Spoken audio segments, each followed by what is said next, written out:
दोस्तों, दुनिया एक युद्ध का दंश झेल ही रहा था जो कि रूस और यूक्रेन के बीच चल रहा है। इसी बीच एक दूसरा युद्ध भी प्रारंभ हो गया जो कि इजराइल और हमास यानी इजराइल और फिलिस्तीन के बीच चलने लगा है। दोस्तों, बीते 7 अक्टूबर को इजराइल के हमास, जिसे हम एक आतंकवादी संगठन कहते हैं, ने इजराइल पर 5000 से अधिक रॉकेट दागे, जिससे इजराइल में भारी तबाही मच गई। दोस्तों, सारी दुनिया और पश्चिमी देश इस हमास संगठन को एक आतंकवादी संगठन मानते हैं, लेकिन ये हमास खुद को फिलिस्तीन के आज़ादी के लिए लड़ने वाला एक संगठन बताता है। दोस्तों, यहाँ सबसे आश्चर्यजनक बात यह हुई कि जो दुनिया की सबसे बेस्ट खुफिया एजेंसी, सबसे बड़ी खुफिया एजेंसी में प्रसिद्ध है, जिसे मोसाद कहा जाता है, जो इजराइल का सबसे बेहतरीन खुफिया एजेंसी है, वो भी इस आक्रमण की अनुमान को नहीं लगा पाया। उसे भी ये पता नहीं चल पाया कि ऐसा आक्रमण होने वाला है। दोस्तों, यहाँ पर मोसाद पूरी तरह से फेल हुआ, जिसके कारण ही 5000 से अधिक मिसाइल इजराइल में गिराए गए। नहीं तो इजराइल के पास ऐसी टेक्नोलॉजी है दोस्तों, ऐसे एंटी मिसाइल टेक्नोलॉजी है कि इन मिसाइलों को ये आसमान में ही मार के गिरा सकते थे और इतनी ज़्यादा तबाही नहीं हो पाती। लेकिन इसकी कोई जानकारी इजराइल को नहीं थी और वहाँ काफ़ी लोग मारे गए।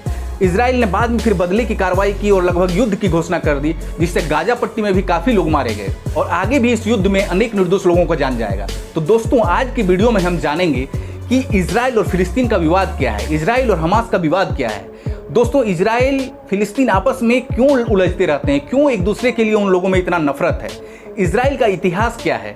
दोस्तों, हम इन सब बातों पर आज की वीडियो में गौर करेंगे। लेकिन दोस्तों, वीडियो में आगे बढ़ने से पहले आप हमारा नाम जान लीजिए। हमारा नाम है कृष्ण मुरारी सिंह और मैं Krishna education and book review channel में आपका स्वागत करता हूँ। तो दोस्तों, हम पहले वर्तमान इजराइल के मानचित्र को देखते हैं, वर्तमान इजराइल की स्थिति को देखते हैं कि वो विश्व के नक्शे पर कहाँ है। दोस्तों, आप जो हमारे पीछे बैकग्राउंड में जो मानचित्र को देख रहे हैं, उस मानचित्र में जो व्हाइट वाला पार्ट है, जो पूरी तरह से व्हाइट है, वो इजराइल है। दोस्तों, इसके पूर्वी भाग में जो आप छोटा स्पॉट वाला भाग जो कि पिंक कलर का है, देख रहे हैं, वो वेस्टर्न बैंक है, इसी में यरूशलेम है। और दोस्तों, इसके पश्चिमी भाग में जो आप देख रहे हैं रेड कलर का स्पॉट, वही गाजा पट्टी है। यहीं से हमास आतंकी हमला कर रहे हैं इजराइल पर। और दोस्तों, आप देख सकते हैं कि इसके पूर्व में जॉर्डन है, इसके उत्तर में यानी ऊपर की ओर आप देख सकते हैं कि सीरिया और लेबनान है, और इसके नीचे इजिप्ट है, और बाकी भाग समुद्र आप देख ही रहे हैं पश्चिम भाग में है। तो दोस्तों, ये हो गई पूरी इजराइल की स्थिति। दोस्तों, 1948 के पहले यहूदियों का कोई अपना देश नहीं था। ये पूरे विश्व में जगह जगह फैले हुए थे और इन्हें एक देश की आवश्यकता महसूस हो रही थी। तो दोस्तों, इनका कोई देश नहीं होने के कारण वो यहाँ बसना चाहते थे फिलिस्तीन में वो इसलिए बसना चाहते थे दोस्तों, क्योंकि ये इनके धर्म से जुड़ा मामला है, इनके ये पूर्वजों का जगह है, इसलिए वो चाहते थे कि वो यहाँ बसे। दोस्तों, इसमें इंग्लैंड ने यहूदियों का काफ़ी साथ दिया। दोस्तों, 1917 ईस्वी में एक बाल्फोर घोषणा हुई। इसके तहत इंग्लैंड ने यानी ब्रिटेन ने कहा कि वो यहूदियों को जेरूसलम के आसपास के क्षेत्रों में बसाएगा और उनके निवास स्थान को वहाँ बनाएगा। दोस्तों, वर्ल्ड वार 1 की समाप्ति के बाद ऑटोमन साम्राज्य परास्त हो गया था और ये जो फिलिस्तीन क्षेत्र था, ये ऑटोमन साम्राज्य में ही आता था। तो दोस्तों, जब ऑटोमन साम्राज्य पराजित हो गया तो ये फिलिस्तीन ब्रिटेन के हिस्से में आ गया, ब्रिटेन के चिंगुल में आ गया, ब्रिटेन के कब्जे में आ गया और वहाँ उसने काफ़ी फौजों की तैनाती भी कर दी। इस प्रकार उसे वहाँ पर यहूदियों को बसाने में काफ़ी आसानी हुई और यहूदी आकर बसने लगे। दोस्तों, 1922 से 1935 तक लगभग 1,35,000 यहूदी आकर वहाँ पर बसे और इनके बसने का सिलसिला जारी रहा। दोस्तों, इस बसने के कारण यहूदियों और अरबियों में और फिलिस्तीनियों में झंझट भी होता रहा, संघर्ष भी होता रहा। दोस्तों, इसी प्रकार 1948 का समय आ जाता है और इस समय तक काफ़ी यहूदी जेरूशलेम के आसपास बस चुके थे, यानी फिलिस्तीन के क्षेत्र में बस चुके थे। दोस्तों, इनके बसने से इनके बीच काफ़ी गंभीर दंगे होने लगे, गंभीर झगड़े होने लगे और इस झगड़े को, इस विवाद का निपटारा इंग्लैंड नहीं कर सका और अंत में इंग्लैंड इसी हालत में छोड़कर उन लोगों को अपनी सारी सेना लेकर वापस चला गया और इस संपूर्ण विवाद को यूएन के हाथों सौंप दिया।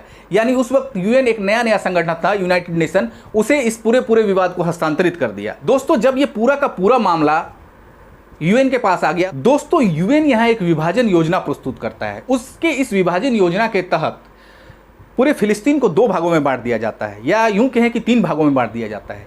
एक भाग जो 44% का भाग होता है वो यहूदियों को निवास स्थान के लिए दिया जाता है और एक 48% का भाग जहाँ फिलिस्तीनी लोग रहते हैं, और जो कुछ परसेंट भाग बच गया वो भाग हो जाता है आपका जेरूशलम, यानी कि वेस्टर्न बैंक में स्थित जेरूशलम, जो कि एक 35 एकड़ का क्षेत्र है, वो है।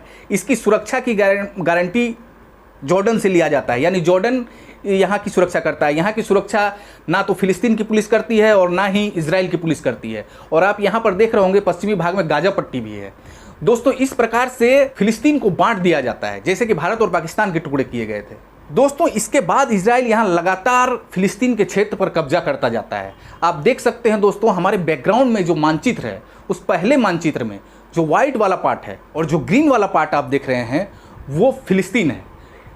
ग्रीन वाला पार्ट देखिए किस तरह से घटता जा रहा है और धीरे धीरे इजराइल यहाँ काफ़ी युद्ध लड़ता है अरब देशों से, इजिप्ट से, सीरिया से, और इन युद्धों में इजराइल जीतता जाता है।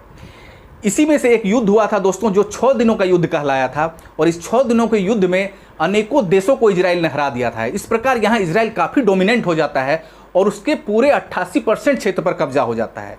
बाकी जो बचता है क्षेत्र वो फिलिस्तीन का और गाजा पट्टी का क्षेत्र है। दोस्तों इन लोगों के विवाद का मुस्लिमों, यहूदियों और ईसाइयों के बीच जो यहाँ विवाद होता रहता है, इस विवाद का विषय यहाँ के धर्म में छिपा हुआ है। दोस्तों ये जो जेरूसलम है, जो वेस्टर्न बैंक में स्थित 35 एकड़ का क्षेत्र है, 3 धर्मों के लिए उनकी आस्था के लिए सबसे बड़ा केंद्र है।